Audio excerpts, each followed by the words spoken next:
ఆధ్యాత్మిక స్నేహవృక్షం నుండి అందరికీ వందనాలండి.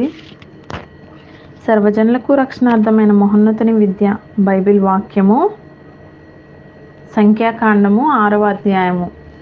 మరియు యెహోవా మోషేకు ఎలాగు సెలవిచ్చెను, నీవు ఇశ్రాయేలుతో ఇట్లనుము, పురుషుడే గాని స్త్రీయే గాని యెహోవాకు నాజీరగుటకు ఎవరైనను మొక్కుకొని తన్ను తాను ప్రత్యేకించుకొనిన ఎడల వాడు ద్రాక్షారస మద్యములను మానవలెను.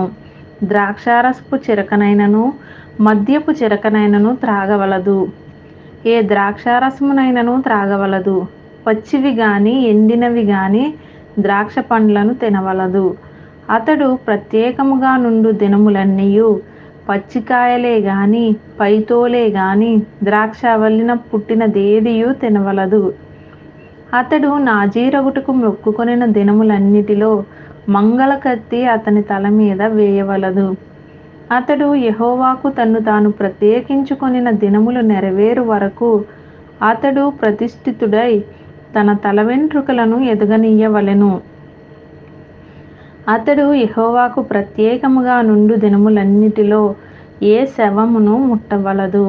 తన దేవునికి మీదు కట్టబడిన తల వెంట్రుకలు అతని తల మీద నుండును గనుక అతని తండ్రి గాని తల్లి గాని సహోదరుడు గాని సహోదరి గాని చనిపోయినను వారిని బట్టి అతడు తన్ను తాను అపవిత్రపరచుకొనవలదు. అతడు ప్రత్యేకముగా ఉండు దినములన్నీయు అతడు యెహోవాకు ప్రతిష్ఠితుడుగా ఉండును.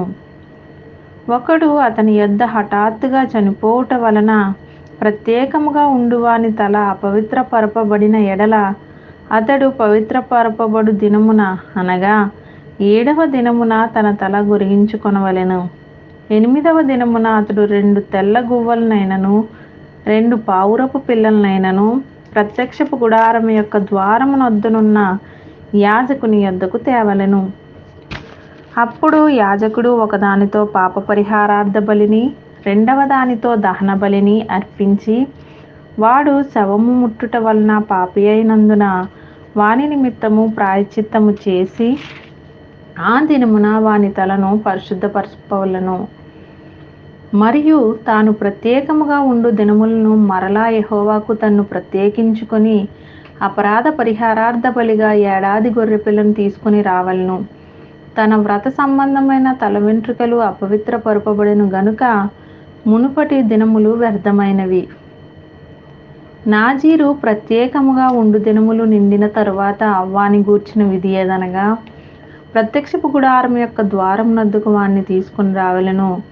అప్పుడతడు దహన బలిగాను నిర్దోషమైన ఏడాది మగ గొర్రెపిల్లను, పాప పరిహారార్థ బలిగాను నిర్దోషమైన ఏడాది ఆడు గొర్రెపిల్లను, సమాధాన బలిగాను నిర్దోషమైన ఒక పొట్టేలును, గంపెడు పొంగని పిండి అనగా గోధుమ పిండి వంటలను, నూనె కలిపిన గోధుమ పిండితో చేసిన భక్ష్యములను, నూనె పూసిన పొంగని పూరీలను, వాటి నైవేద్యమును పానార్పణములుగా అర్పణముగా యెహోవా యొద్దకు తేవలెను. అప్పుడు యాజకుడు యెహోవా సన్నిధికి వాటిని తెచ్చి అతని నిమిత్తము పాప పరిహారార్థ బలిని దహన బలిని అర్పింపవలెను. యాజకుడు ఆ గంపెడు పొంగని భక్ష్యములతో ఆ పొట్టేలును యెహోవాకు సమాధాన బలిగా అర్పింపవలెను. వాని నైవేద్యమును వాని పానార్పణమును అర్పింపవలెను. అప్పుడు నాజీరు ప్రత్యక్షపు గుడారం యొక్క ద్వారమునొద్ద తన వ్రత సంబంధమైన తన తల వెంట్రుకలు గొరిగించుకొని ఆ వ్రత సంబంధమైన తన తల వెంట్రుకలు తీసుకొని సమాధాన బలి ద్రవ్యం క్రిందనున్న అగ్నిలో వేయవలెను. మరియు యాజకుడు ఆ పొట్టేలు యొక్క వండిన జబ్బను, ఆ గంపలో నుండి పొంగని ఒక భక్ష్యమును, పొంగని ఒక పూరిని తీసుకొని నాజీరు తన వ్రత సంబంధమైన వెంట్రుకలు గొరించుకున్న పిమ్మట అతని చేతుల మీద వాటిని ఉంచవలెను. తర్వాత యాజకుడు యెహోవా సన్నిధిని అల్లాడింపబడు అర్పణంగా వాటిని అల్లాడింపవలెను. అల్లాడింపబడు బోరతోనూ ప్రతిష్ఠితమైన జబ్బతోనూ అది యాజకునికి ప్రతిష్ఠితమగును. తరువాత ఆ నాజీరు ద్రాక్షారసం త్రాగవచ్చును. మ్రొక్కుకొనిన నాజీరు తన కలిమి కొలది ఇచ్చు దాని గూర్చిన విధియు. అతడు నాజీరై ఉన్నందున యెహోవాకు అర్పింపవలసిన దాని గూర్చిన విధియు ఇదే. తాను మ్రొక్కుకొన్న మ్రొక్కుబడి చొప్పున నాజీరును గూర్చిన విధిని బట్టి ఇదంతయు చేయవలెనని చెప్పుము. యెహోవా మోషేకు ఇలాగు సెలవిచ్చెను, నీవు అహరోనుతోనూ అతని కుమారులతోనూ ఇలాగనుము, మీరు ఇశ్రాయేలీయులను ఇలాగు దీవింపవలెను. యెహోవా నిన్ను ఆశీర్వదించి నిన్ను కాపాడునుగాక. యెహోవా నీకు తన సన్నిధిని ప్రకాశింపజేసి నిన్ను కరుణించునుగాక. యెహోవా నీ మీద తన సన్నిధి కాంతి ఉదయింపజేసి నీకు సమాధానము కలుగజేయునుగాక.